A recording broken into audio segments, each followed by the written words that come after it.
Good Morning Brew Daily Show. I am Neal Fryman. And I'm Toby Howell. It's Good Friday, and to take you into the weekend, we'll be dissecting the jobs report that dropped this morning and introduce you to an under-the-radar electric vehicle company. And I have an update on the Burrito Bowl brawl between Sweetgreen and Chipotle, some fun facts about National Beer Day, which is today, and today is Friday, which means we'll give our Stock of the Week and Dog of the Week. But first, I want to announce the winner of the bracket competition we've been running on social media over the past month.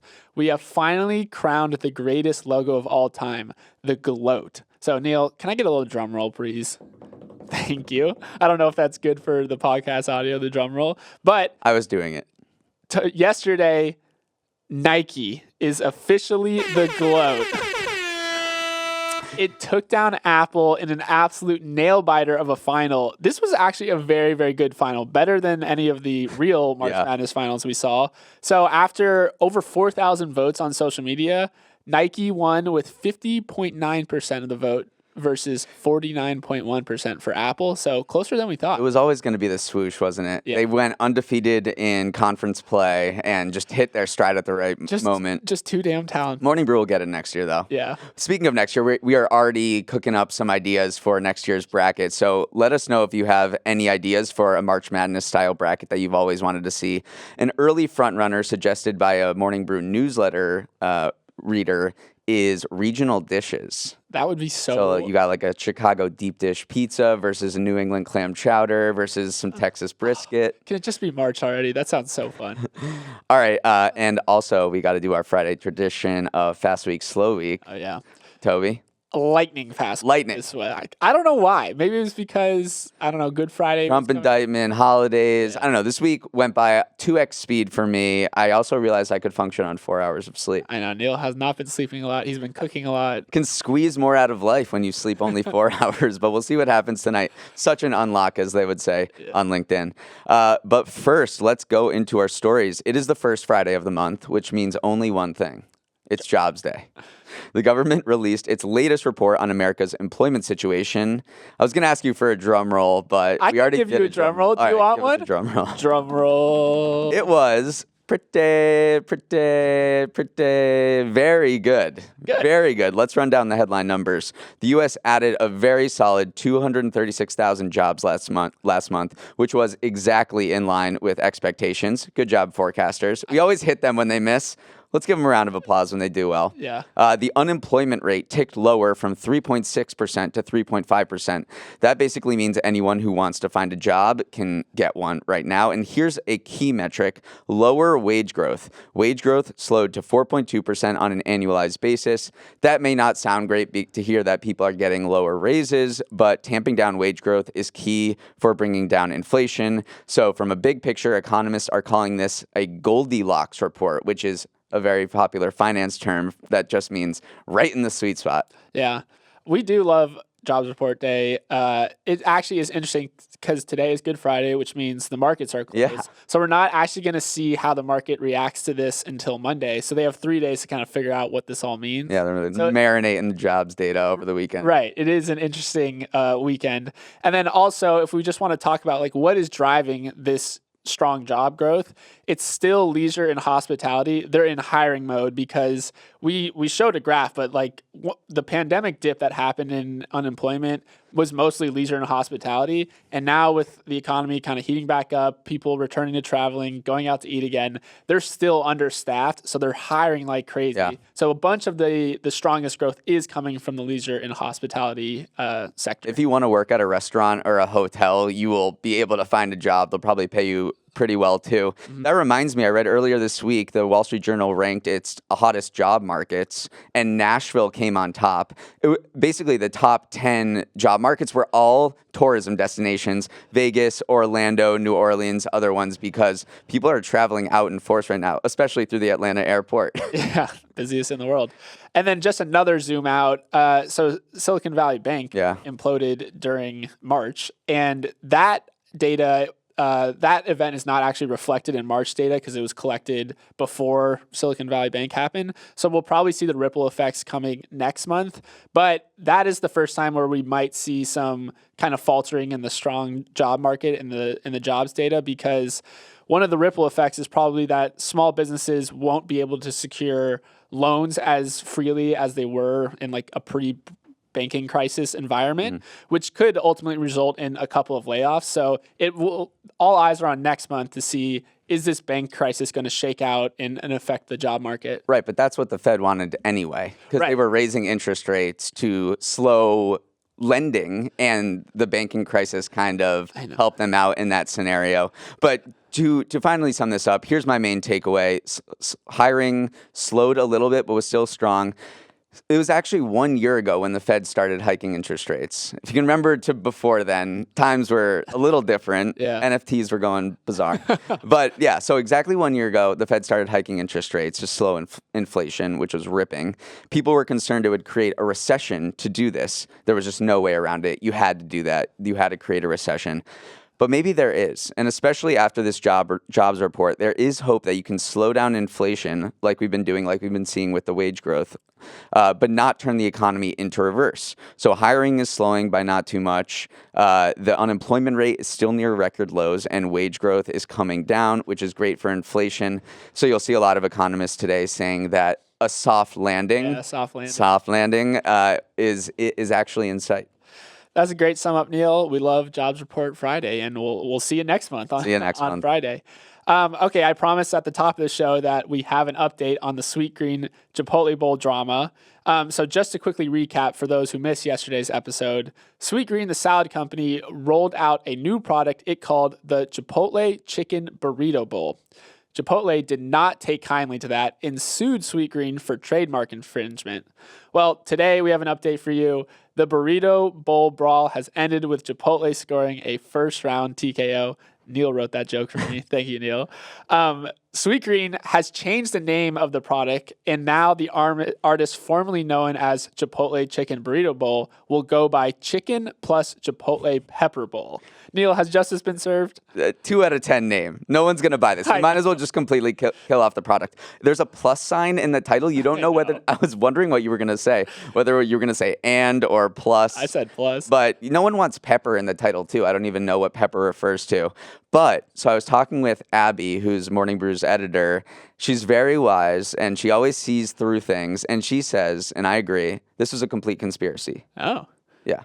Sweetgreen baited Chipotle to sue it to drum up PR for it. Yes, and you can kind of see this happening by the fact that Sweetgreen really played up the fact that they were ripping off Chipotle on Instagram. Yeah. They were being completely shameless and open about it, and they made it so overtly obvious that they were ripping them off by copying the font and the color of Chipotle. So I kind of feel stupid for not seeing that. I know. It was also right on the eve of National Burrito Day, and Sweetgreen was sending out promotional emails offering 50% off the item, even as this lawsuit was going on. So now I'm kind of on Abby's side. Maybe Chipotle and Sweetgreen were on in this together. Oh my gosh. To drum up support for National Burrito Day. Big burrito. The burrito Illuminati is in on this. Yeah. So that's your Burrito Bowl update. It's fun. I like when we get nice, compelling conclusions to stories we introduced the day before. Okay, Neal, time for our favorite Friday segment, Stock of the Week and Dog of the Week. Here's how it works. I will take you through a stock that performed exceptionally well this week, while Neal will take us through a stock that performed not so well. So, as always, we are just humble podcasters, and this is not financial advice, so take everything with a grain of salt. All right, Neal, today's Stock of the Week is WWE. We already touched on this story on Monday, but to quickly get you up to speed, Endeavor Group, which owns the UFC, acquired the WWE in a $9.3 billion deal on Monday. WWE's stock reacted to that news. It jumped 10% this week to a 4-year high after the deal was announced. We talked about this earlier Neal, but why do the target of acquisitions, why do their stocks jump even though we know that they're going to be acquired? Because acquiring companies are typically paying a premium over what the market value of the company is at the time, because they're engaged in a bidding war with other companies. So that kind of inflates the price, the overall acquisition price, and shareholders can make some money by, buying up the stock. So in WWE's case, it was acquired for $9.3 billion. I think the day before, when on Friday's market close, before it was acquired, it was only worth less than $7 billion.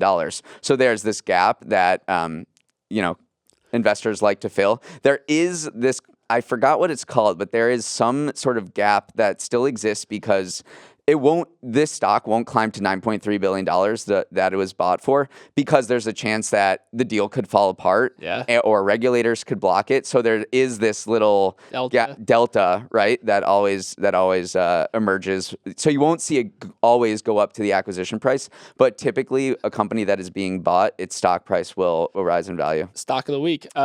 And yeah, obviously a winner is Vince McMahon.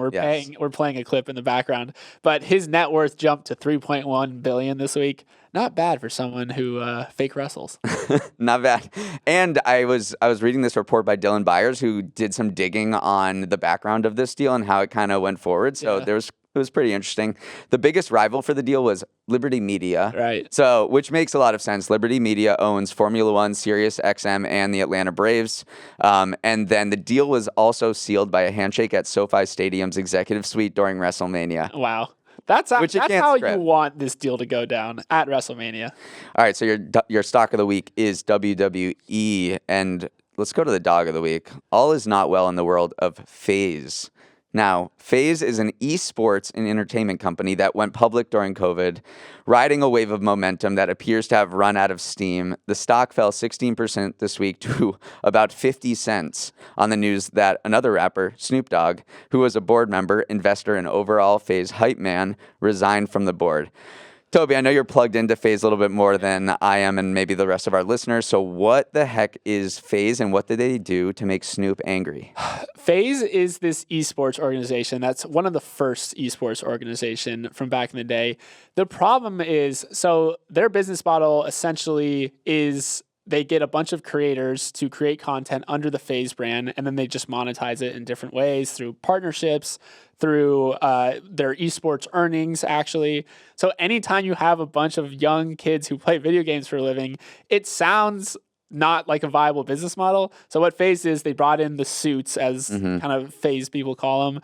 And that has created a ton of tension within the company, that you have these creators that like built this company, sweat and bones, this community. And then you have the people who are actually supposed to run the business. And those two groups have not really been getting along. So it looks like FAZE has reached a breaking point. Maybe it was never meant to be a public company. I know. That's what I always think when these companies go public. They've been getting crushed. I think they're down 98% from their peak. Yeah, it's disgusting if you look at how much they've fallen in value. And poor Snoop, okay? I know. Poor Snoop. He actually got stock worth he got stock worth 1.9 million. That shot up to worth 7 million at one point, and then now when he cashed out, it was 50K. So he lost 7 million on paper. He also secured some stock for his kid, I read. Yeah, that was part of the deal of him like jumping on, and he also repped FAZE at the Super Bowl in 2022. Right. That's the problem, because FAZE has this outsized cultural impact. Yeah. Like it did emerge from just esports culture into wider culture. So that's what they were thinking, is like, all right, we are going to become the next, I don't know, Supreme, or the brand that becomes synonymous with this generation. And while that might be true, it's just the luster has worn off a little bit. So I don't know what's going to happen going forward for Well, you're going to get delisted from the NASDAQ if Right. you're worth 49 cents a share. For sure. Toby and I want to introduce you to an electric vehicle brand that maybe you haven't heard of, but you might see a lot more of them on the roads in the coming years. Its name, Polestar. It's a Swedish EV maker that made news yesterday because it released a forecast that it will deliver an impressive 80,000 cars next year, up from the 51,000 it shipped this year. So here's the thing that's different about Polestar than other EV companies, or at least one of them. No drama, Obama. No drama. This is Scandinavian simplicity at its finest. There's no Elon at the helm focusing on social media and Doge. There's no founder getting convicted of fraud like what happened at Nikola. Polestar just seems to be executing without making a big deal about it, and it's quietly beating out its competition. Yeah, we'll get into the competition, but you probably haven't heard of Polestar, honestly. Like it is No, I hadn't. under the radar. It's got this really, really interesting corporate structure and history. So it's this newish EV brand that is jointly owned by Volvo and Geely. Volvo obviously being a Scandinavian automaker, but Geely is an automaker out of China, which acquired Volvo in 2010. So it's this weird like Russian doll of electric vehicle makers. So it was originally a high performance brand under Volvo, not an EV brand, but then it pivoted in 2017, kind of after the rise of Tesla, to start making electric vehicles. And it's kind of threading the needle between luxury and not luxury. So I'll just take you through some of the price points of various electric vehicles. So the Tesla Model 3 is actually now the cheapest after all its price decreases recently. That comes in at $43,000. Polestar 2 starts at $48,000, while the Lucid Air is the high end at $87,000. So you can see how it's kind of like this mid-tier, not exactly luxury, but not luxury, that it seems like it's captured a pretty decent market from that. What I found most interesting from the Polestar story is that it doesn't do its own manufacturing. Right. And that's helped it deliver all of these vehicles. It outsources that to Volvo and Geely plants. Right. And that's in such stark contrast to what other EV companies are doing. Tesla is not only making its own cars, it's making its own batteries, and they basically want to make the entire supply chain in their own factories. And Rivian and Lucid and all of these other legacy car makers that are moving into EVs are making literally their entire vehicle by themselves. And Polestar is like, we'll just do contract manufacturing, which is very popular in the food business, where they say, oh, you already have a plant? I don't want to spend $4 billion building one. It's a lot more capital efficient. Right. We'll see in the long run, though, because usually owning your own supply chain does lead to more efficiency down the line. But it seems like Polestar is doing pretty well. So again, just to contextualize that number that Neal put at the beginning of this story, that they're about to ship 80,000, expected to ship 80,000. Lucid expects to ship 12,000 vehicles, nothing. Rivian, the electric truck maker, expects to ship 50,000. Polestar's at 80,000. But then Tesla has set a target of 1.8 million. Yeah. So it just does show you there still is this huge difference in scale. Making cars sounds really hard. And I know we've been like kind of hyping up Polestar, but its shares are still down 70% over the past 12 months. A lot of EV brands are. Yeah, so it's not immune to that. Yeah. It could very well, stumble, and who knows, but it was just kind of an interesting company that we had never, that may not be on your radar. Under the radar. Typically under the radar. All right, now let's go to someone who's not under the radar at all. Tim Cook is the latest linked influencer. He told GQ in an interview this week that he gets up at 5 a.m. to read and reply to customer feedback. He said, if you're in the business like we are of creating technology that really enriches people's lives, you want to know what it's doing. You want to know how people are feeling about it. It's funny because you likened it to your own habits, which is... Yes, I'm very much like Tim Cook. Well, in this sense that obviously Morning Brew is an email newsletter company, and I'm sure in the early days and still now, you're in the inbox every day seeing what people respond to, and it truly is just such a personal connection to the customer. So obviously the scales are a little different, like Apple's the biggest company ever, but you're doing the same thing. You're interacting with customers. It definitely reminded me of what I was doing, just 3 hours in the inbox every single day, replying to people. You earn a lot of loyalty that way, and I'm sure anyone who gets an email back from Tim Cook is going to be an Apple customer for life. Not that is scalable, but it probably gives him interesting insights into how people are using the products. So I think this is a really cool thing to learn about Tim, and is probably one of the reasons he's leading a $5 quadrillion company. 5 quadrillion, not quite, but I do think that Tim Cook is maybe the GOAT modern CEO.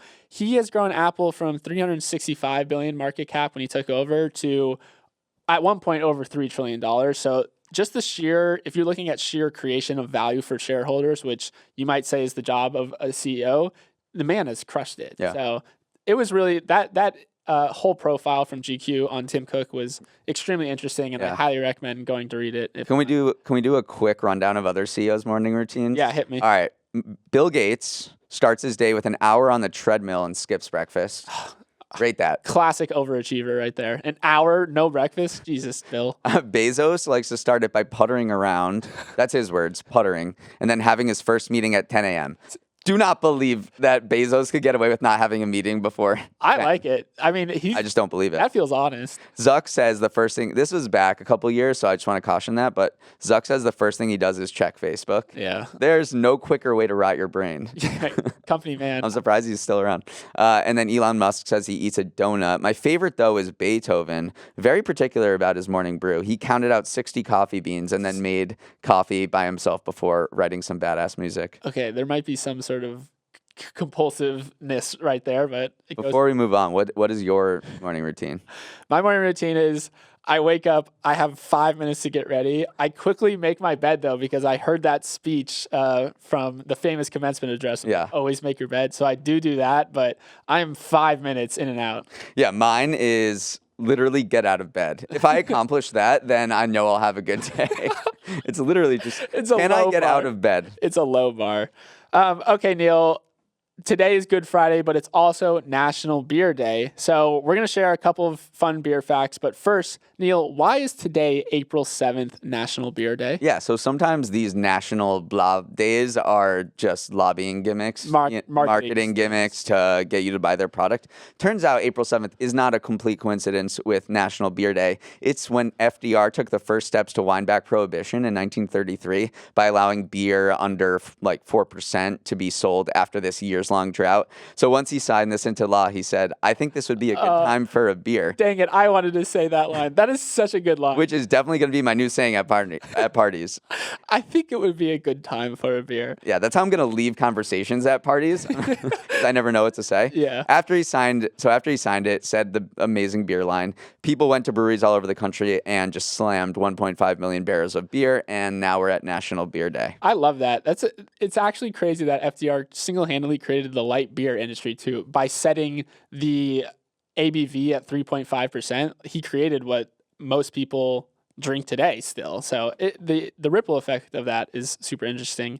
Okay, Neal, I actually have a quick little quiz. So we actually do know which state drinks the most beer. We saw the chart of that. It's New Hampshire. But do you know why New Hampshire residents actually drink the most beer?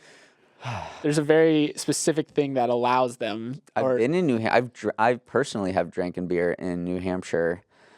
I would say usually these things have to do with taxes. So I'm going to say there's no sales tax on beer or something like that. It's likely due to the state's unique lack of tax on alcohol. Let's go. Good job. Neal always knows these things. It's impossible to stump him. So if you're looking for a good time and you don't want to break the bank, go have a beer in New Hampshire. A few more facts. The U.S. average, this is from data from Square, the U.S. average for a beer from bar or restaurant is $6.05. California is the priciest at $7.95. Mississippi is the cheapest at $3.69. And then I want to tell you, my friend and I developed a new cost of living index. Yeah. Instead of housing prices, this will tell you how expensive it is to live in a place, and that's called the Bud Light Index. Yeah. And it's how much does a Bud Light cost in these particular cities. We're living in an $8 Bud Light city in New York. I feel like Philly is a $6. Denver is also a $6. Austin probably went from $4 Bud Light to $7 Bud Light over the past few years. It's a good index right there. The Bud Light Index. Yeah. Then before we go, the beer industry is kind of on shaky ground right now. For the first time last year, spirits topped beer in U.S. market share for the first time ever. And again, like this New Hampshire thing, it kind of all comes back to prices and economics. Liquor has become 20% cheaper relative to beer in recent decades, and people who are turning 21, the Gen Zers, have different tastes. I know. I hope beer makes a comeback. It's the oldest alcoholic beverage ever. Is it? Yeah. 3,500 years. It was being traded. It was being used All right, as... fact check him on that, everybody. 3,500 It created civilization. I know that. Okay. Yeah. Alrighty, that is our show. Before we hit the credits, got to say happy birthday to my mom. Oh, happy birthday. She's a big listener. You're an amazing role model and the only person I know who works more than me. So I hope you can retire soon. That's nice. Please email us with any bracket ideas or telling Toby he's wrong about that beer stat at morningbrewdaily@morningbrew.com. Here is our amazing crew that works on the show. Our producer and editor is Emily Milliron. Our technical director is Justin Orlando. Evan Frolov is the show's associate producer. Our supervising producer is Bryce Beloff. Raymond Liu is our associate producer. Got an army back there. Dan Bauza is our master of sound. Hair and makeup's morning routine is apparently not showing up to work. Devin Emery is our chief content officer. Our show is a production of Morning Brew. Great show today, Neal. I wish you all well.